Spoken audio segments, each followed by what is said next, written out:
Mas Fadli, sebelum melanjutkan bagaimana pengawasan yang harus dilakukan saat rekapitulasi suara, kita melihat juga ini saat ini Caimin juga nampaknya sudah akan menggunakan hak pilihnya, memperlihatkan kepada masyarakat yang juga hadir di TPS tersebut surat suara yang sudah ia pegang dan akan masuk ke dalam bilik suara. Ini beberapa surat suara yang sebelumnya memang sebenarnya untuk para pemilih harus diperhatikan ya. Sebelum kita mencoblos, pastikan dulu surat suara yang Anda pegang ini memang benar-benar surat suara yang masih clear. Belum ada coret-coretan, tidak ada coblosan sehingga bisa kita gunakan dan nanti setelah kita gunakan bisa dianggap sah di situ. Nah, ini Caimin nampaknya sedang mencet ya. Surat suaranya apakah sudah tercoblos atau belum? Apakah ada coretan atau belum? Ya, karena nanti akan ada 5 surat suara, termasuk ini Rati, ini bagi Anda pemirsa yang baru akan mencoblos atau memberikan hak suaranya, TPS ini dibuka pukul 7.00 sampai 13.00 waktu Indonesia Barat. Pasti yang menjadi pertanyaan publik adalah soal formulir C6. Kalau berdasarkan peraturan dari KPU disebutkan bahwa C6 ini merupakan formulir pendaftaran atau formulir pemberitahuan resmi dari KPU yang berisikan mengenai tanggal dan juga waktu serta tempat pencoblosan. Ini biasanya didapatkan H-3 sebelum pemungutan suara atau pencoblosan, tapi kalau belum dapat ini bisa langsung menuju ke TPS di hari H dengan membawa EKTP dan nanti akan dicocokkan oleh petugas KPPS dengan DPT yang telah tersedia. Ini atau berdasarkan peraturan tambahan dari KPU. Ya, juga bahwa KPU juga kemarin sempat menjelaskan untuk Anda yang juga ingin mencoblos bisa juga cek DPT online. Jadi secara digital Anda bisa menggunakan cek DPT online dan juga Anda bisa mengetahui di mana TPS tempat Anda nanti akan memberikan suaranya. Oke, kalau kita melihat ini juga aktivitas dari masing-masing capres dan juga cawapres. Di TPS tempat Anies Baswedan terlihat aktivitasnya juga sudah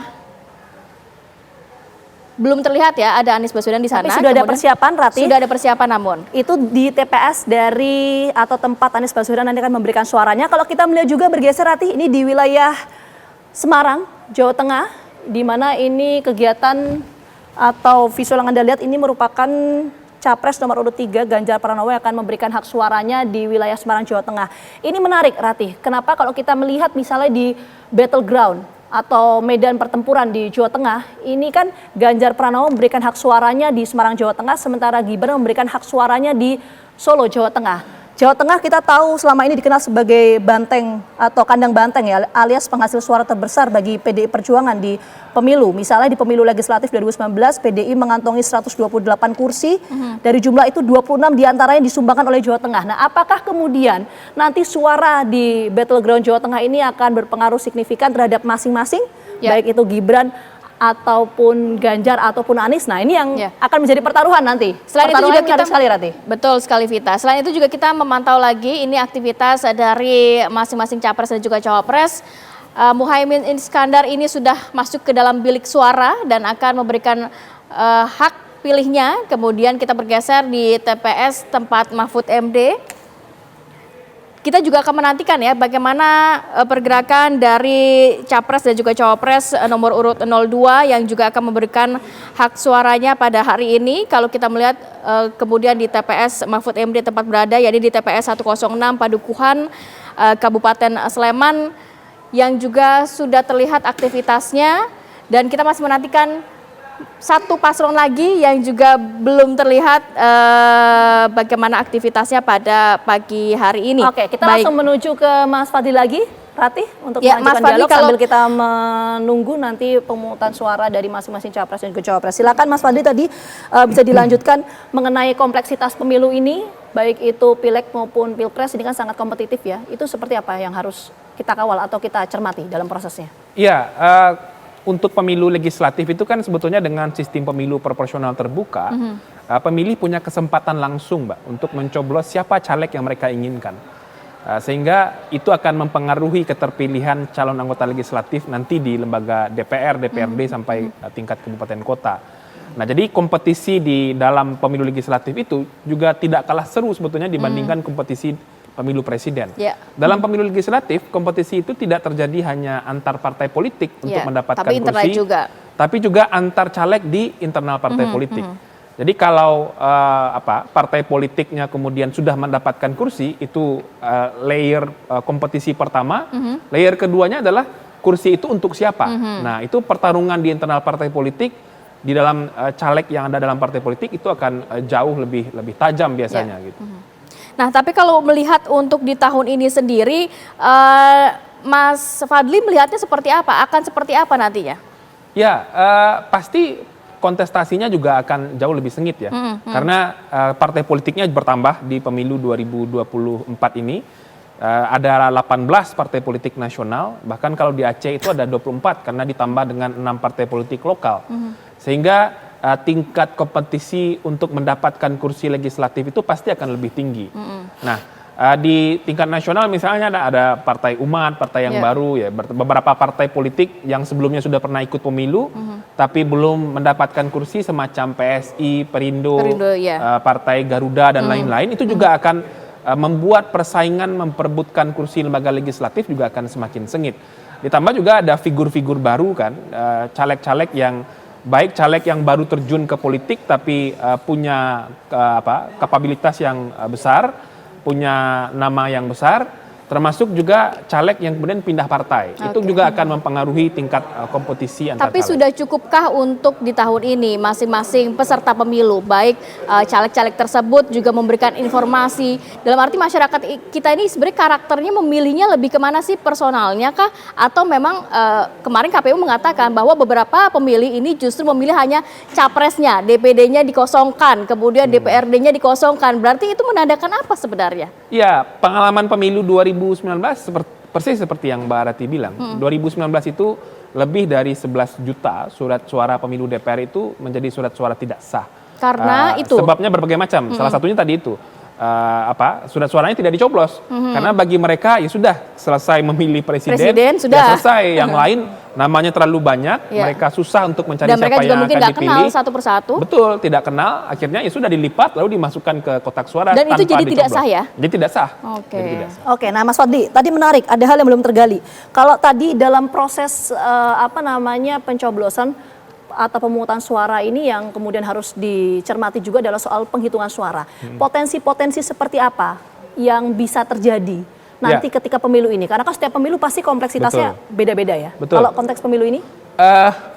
Penghitungan yang rawan itu sebetulnya penghitungan suara pemilu legislatif, Mbak. Sebab penghitungan suara pemilu legislatif itu baik DPR, DPRD provinsi dan DPRD kabupaten kota kan dihitung belakangan. Nah, penghitungannya pun rumit. Nah, Harus dilihat penghitungan juga rumit itu surat seperti suara apa, caleg Mas atau surat Fadli? suara pileg. Tapi tahan dulu ya, kita juga menyaksikan dulu ini Muhaimin Iskandar sudah mulai memasukkan surat suaranya yang tadi sudah dicoblos di bilik suara. Ia juga memperlihatkan kepada para awak media yang memang berada di lokasi. Kita nantikan juga bagaimana capres dan juga cawapres lainnya Dalam segera memberikan untuk hak suaranya memberikan ya. surat suaranya. Ya, ini Dilanjutkan termasuk lagi, Mas ini Fadli? termasuk juga yang harus dicermati dulu, Rati. Ya. Kalau kita bicara soal pemungutan suara, ini kan jadi pertanyaan kapan hasilnya ini akan ditetapkan. Nah, pihak dari Ketua KPU Hasyim Asyari sempat menyebutkan bahwa dalam peraturan KPU, pemirsa, KPU ini memiliki waktu maksimal 35 hari pasca pemungutan suara atau pencoblosan itu akan diumumkan atau ditetapkan siapa capres dan juga cawapres yang memenangkan kontestasi Pilpres 2024. Artinya maksimal adalah tanggal 20 Maret. Nah, yang Anda saksikan saat ini merupakan kegiatan atau kehadiran dari Anies Baswedan beserta dengan keluarga di wilayah Lebak Bulus, Jakarta. Ini akan menjadi TPS dari Anies Baswedan. Kalau kita berkaca juga, ini menarik ya, Rati, Mas Fadli dan juga pemirsa, di wilayah Jakarta Selatan ini kalau kita berkaca di Pilgub DKI Jakarta 2017, ini juga dimenangkan oleh Anies Sandi, waktu itu bertarung bersama dengan Ahok Jarot. Apakah kemudian ini akan berpengaruh terhadap Pilpres di tahun 2024? Itu yang menarik untuk disoroti, Rati. Ya, seperti kita tahu bahwa Anies Baswedan ini menggunakan hak pilihnya di TPS 60 Lebak Bulus, kemudian Caimin ini juga menggunakan hak pilihnya di TPS 03 di Jalan Kemang Raya. Nampaknya Caimin sudah selesai memberikan hak pilihnya, juga menunjukkan jarinya kepada pemirsa bahwa sudah menggunakan hak pilih. Kita nantikan Anies Baswedan saat ini juga sedang mendaftarkan diri atau mengecek kemudian juga akan diberikan surat suara dan juga nantinya akan digunakan oleh Anies Baswedan. Kita ingatkan juga kepada pemirsa, hari ini masih ada kesempatan sampai dengan pukul 1 kita menggunakan hak pilih kita. Nantinya untuk di wilayah DKI Jakarta Anda akan mendapatkan 4 surat suara, kemudian untuk di luar DKI Jakarta akan mendapatkan 5 surat suara. Dipastikan dulu sebelum kita mencoblos memang surat suara tersebut benar-benar clear dan kita mencoblos dengan sesuai yang sudah diarahkan KPU, mencoblos di dalam kolom, mencoblosnya tidak lebih dari sekali, sehingga surat suara kita dan mencoblos tidak hanya untuk surat suara presiden dan juga wakil presiden, tapi juga untuk 4 surat suara lainnya, sehingga bisa dianggap sah nantinya suara kita bisa dihitung dalam pemilu 2024. Oke, yang menarik juga Rati kalau kita bicara soal pemungutan suara, selain tadi yang ditetapkan oleh KPU, tentu nanti kita akan menunggu hasil resmi dari KPU. Ini maksimal akan diumumkan 20 Maret 2024 karena sesuai dengan peraturan KPU 35 hari pasca pemungutan suara pemirsa. Tapi menjadi pertanyaan adalah, ini kan setelah nanti ditutup pukul 13.00 waktu Indonesia Barat, itu akan diadakan oleh sejumlah lembaga survei, itu adalah quick count atau hitung cepat. Nah, hitung cepat ini pemirsa, apakah bisa menggambarkan dan juga mencerminkan akankah Pilpres pada tahun ini berlangsung 1 atau 2 putaran? Itu yang akan kita tunggu bagaimana hasil dari quick count nanti, karena itu menurut peraturan 2 jam nanti ya setelah penutupan di pemungutan sudah suara keluar di TPS. Biasanya ya. Iya, Rati. Ya.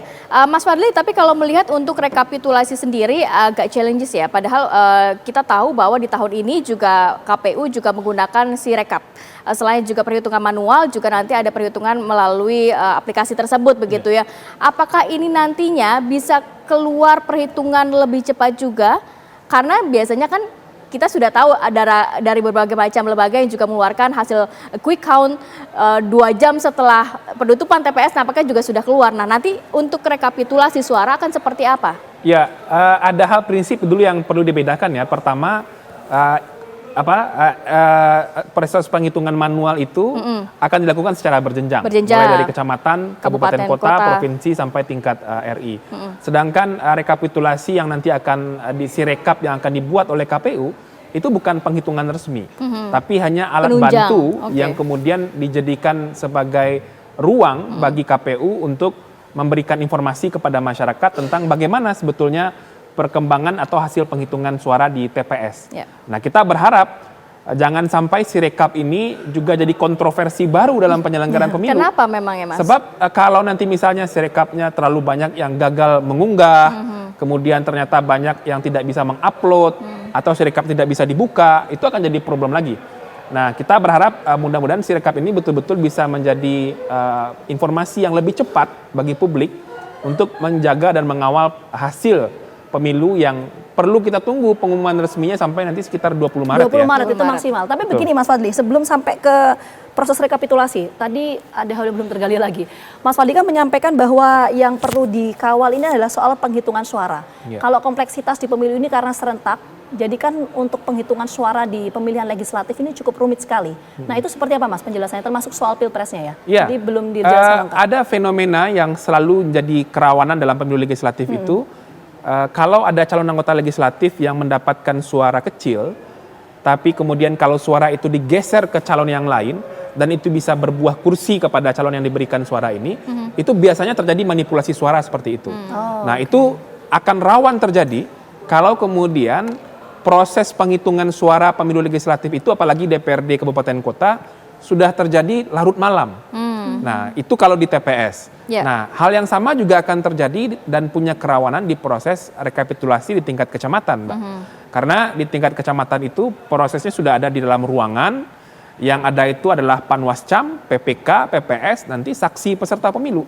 Nah, kalau misalnya dalam hitung-hitungan seorang caleg atau seorang saksi partai politik, kalau misalnya ada pergeseran suara, itu akan membuahkan kursi misalnya, baik antar partai atau di internal partai, kita perlu waspada, itu akan terjadi. Manipulasi suara itu yang harus kemudian pergeseran suara ya? Antar partai atau pergeseran suara antar caleg. Nah, termasuk misalnya kalau nanti ada partai politik yang rasa-rasanya tidak lagi punya chance untuk mendapatkan kursi, tapi kan mereka punya pemilih. Nah, kalau suara itu digeser ke partai politik lain, tapi itu bisa mempengaruhi konfigurasi perolehan kursi, itu perlu diwaspadai. Dan di beberapa praktik persidangan di Mahkamah Konstitusi Ya. ketika ini dibawa ke persoalan hukum, itu terjadi. Oke, nah, ini praktik-praktik seperti itu terjadi. Manipulasi suara nanti akan kita dalami, kita berdua dalami Mas. Soal manipulasi suara ini biasanya konteksnya seperti apa dan bentuknya itu seperti apa?